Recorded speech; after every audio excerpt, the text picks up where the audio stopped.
Claro. O sea, simplemente es en el momento. Hace poquito estaba leyendo un libro que hablaba de la profecía. Ahorita está muy de moda el don profético, ¿no? Y todos quieren ser profeta y todos quieren que les lean el número de teléfono y que casi es como un horóscopo. Dime dónde nací, cristiano, por favor. ¿no? Sí, o sea, claro. es una euforia por recibir palabra profética. Sí. Y yo me he sentido movido a estudiar el tema porque en algunas ocasiones he sentido que Dios me ha dado palabra, ¿no? Pero es raro porque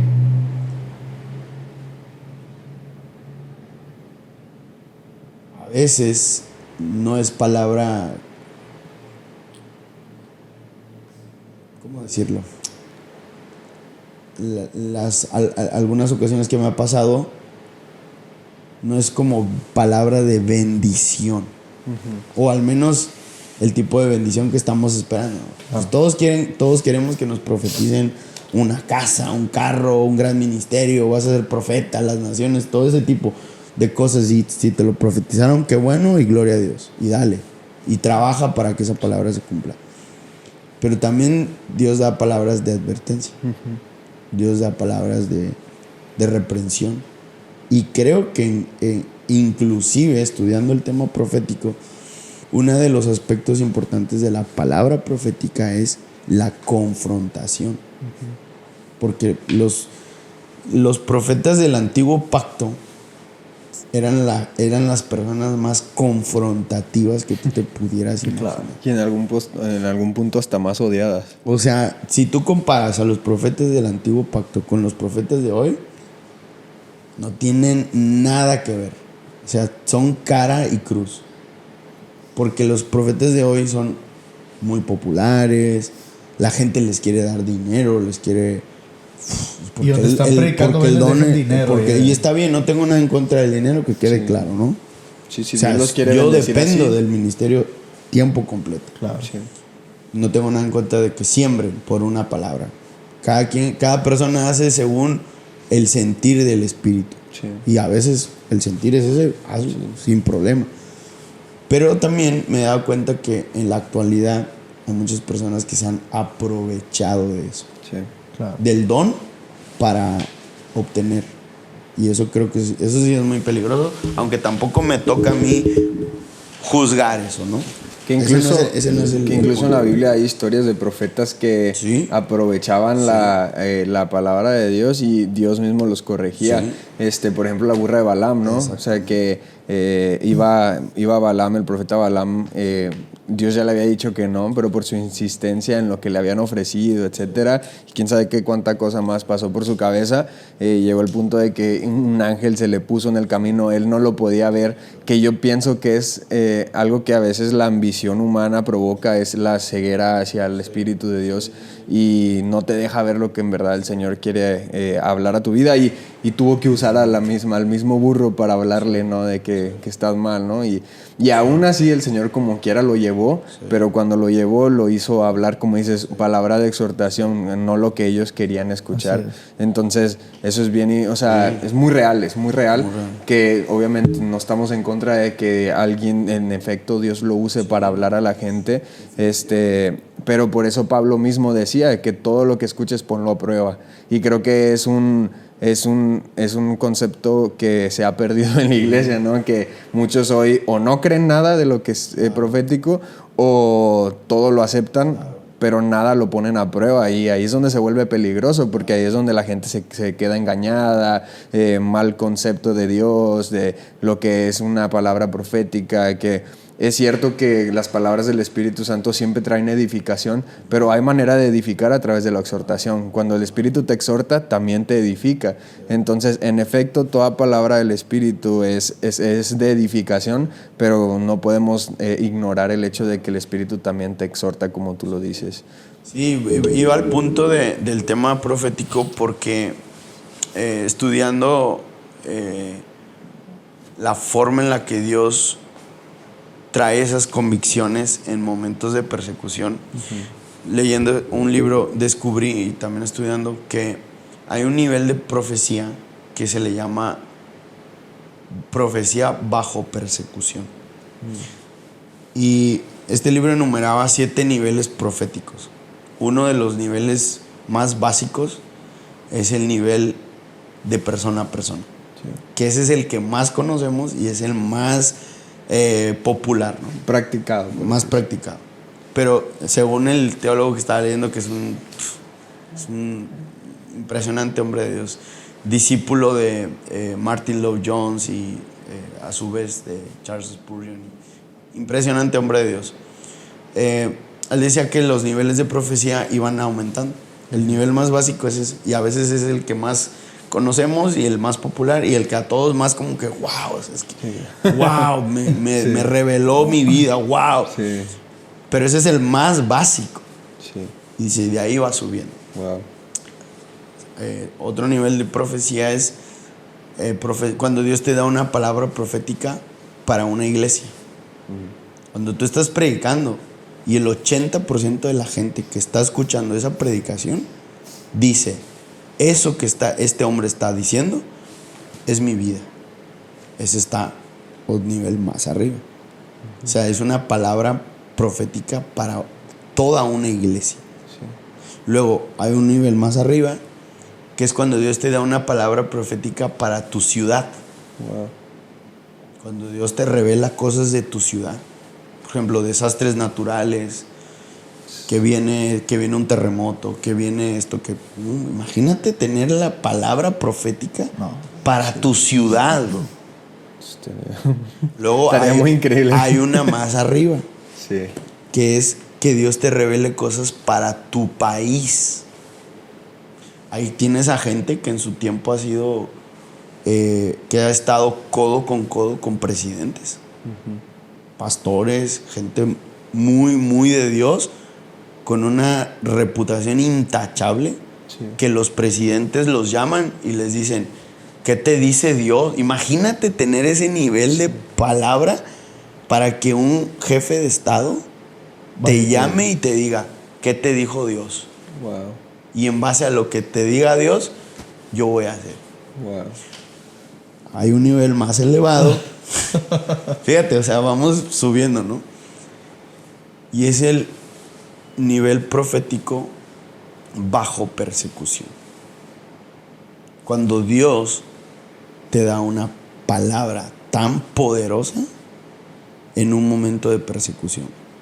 Para mí ese es el caso de Esteban y de varios casos en las Escrituras. Y he sabido de varios misioneros que bajo persecución el Espíritu Santo los toma y dicen cosas que están fuera de su alcance. Sí. O sea, fuera de su alcance. Y tienes el discurso de Esteban. Tanto que los eruditos que lo oían se rechinaban. Dice que rechinaban sus dientes. Dice, no podían creer el poder con el que Esteban hablaba. Y les dice, y les lanza una palabra y les dice que ellos eran ¿cómo le dice? Que tenían la mente hueca, algo así. Que dice, ustedes y sus padres mataron a los profetas. O sea, empieza a decir, es una revelación impactante. Es una revelación impactante. Luego hay otro nivel profético y es el nivel canónico. O sea, el nivel canónico ya se cerró. Profecía canónica no existe hoy. Pero fíjate qué tan complejo es y qué tan peligroso. Y ni siquiera sé por qué nos estamos yendo por este rumbo, pero alguien lo necesita. A alguien le va a caer esto. Alguien le va a caer. Hay muchos profetas actuales que creen tener revelación nivel canónica. ¿Cuál es la revelación canónica? La que está en la Escritura. Y ese nivel ya se cerró. Ya no hay profecía canónica. Sí. Ya el canon está cerrado. Sí. Las profecías que se dieron y se cumplieron y se cumplirán. Y la última nivel de profecía es la palabra, la Escritura. Ese es el nivel más elevado. Es la palabra profética más segura. Entonces, el nivel profético bajo persecución, creo que ni siquiera tú sabes que lo tienes. O sea, es simplemente una situación tan compleja, tan difícil, tan contraria, que el Espíritu Santo te ilumine de una manera tan poderosa para o dar una palabra o inclusive ser mártir, pero los mártires, no que no les haya dolido ser mártires, definitivamente, físicamente, pero hay un gozo. Y tú lo puedes ver en la historia de Esteban. Dice que mientras lo apedreaban, él decía: Padre, no les tomes en cuenta este pecado, ellos no saben lo que hay. Mientras lo apedreaban, dice que él vio que los cielos se abrieron y vio a Jesús que estaba a la diestra del Padre. Así es. Sí, imagínate la gloria, ¿no?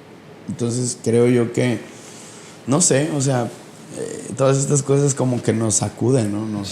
Nos sacuden porque pienso yo que a veces tenemos una perspectiva equivocada acerca de los dones, porque personalmente creo que a veces se exponen como un catálogo, ¿verdad? Y le dices, bueno, escoge el que más te guste y el que crees que más se va a generar un impacto. Y creo que hay personas, predicadores o personas que están empezando en el cristianismo y pueden tener esa idea equivocada de los dones. Y me gustaría que nos compartieras, Mike, ¿cuál es la perspectiva que tú crees que un predicador o una persona que está buscando esos dones, ¿verdad?, por anhelarlos de un corazón sincero, ¿cuál es la perspectiva correcta? O sea, que yo vaya y lea los dones y yo diga, este es el que más me gusta, Dios, dámelo, lo quiero. Y empezar a decir, como a veces como Dante Gebel bromea, ¿no? Que el don de lengua es la gente dice, alaba a Dios hasta que se te trabe la lengua, ¿verdad? Entonces, ¿cuál crees tú en tu experiencia personal como predicador, ministro, hijo de misioneros, que debe tener las personas de una manera sana en cuestión de los dones, independientemente del campo en el que esté? ¿Cómo buscar esos dones de manera sana sin una obsesión, verdad? Bueno, definitivamente creo que los dones son un regalo. Y uno no puede decir, bueno, puedes decir, regálame, pero no depende de ti. Sí. O sea, eso para empezar, ¿no? Sí. O sea, tener claro que los dones no dependen de cuánto los pida, cómo los pida, con cuánta insistencia los pida.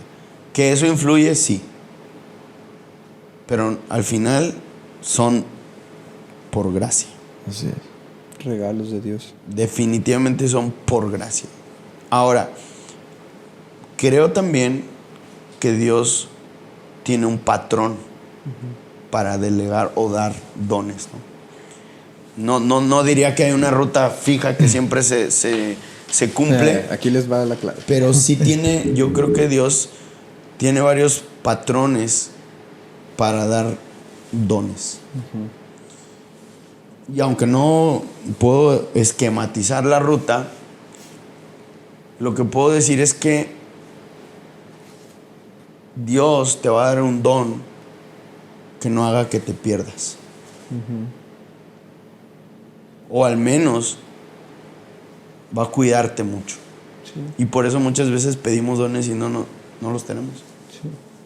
De hecho, el apóstol Pablo dice, doy gracias a Dios que hablo lenguas más que todos. Imagínate.